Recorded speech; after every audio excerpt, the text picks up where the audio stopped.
আসসালামু আলাইকুম গাইস, কেমন আছেন? শুভ সকাল।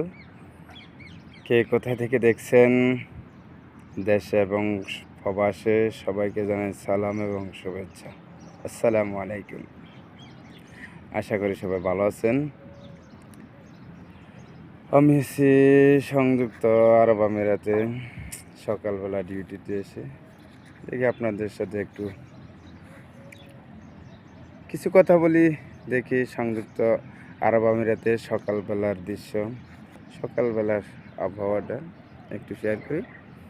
আশা করি সবাই ভালো আছেন, সুস্থ আছেন, নিরাপদে আছেন। সবাই ভালো থাকবেন, যে যেখানে আছেন সুস্থ থাকবেন, নিরাপদে থাকবেন। আজকের দিনটা সবার জন্য শুভ হোক, মঙ্গল হোক, বা আজকের দিনটাই ভালো কাটুক সবার জন্য, এই শুভকামনা। সকালবেলা দৃশ্য খুব মনোরম সুন্দর।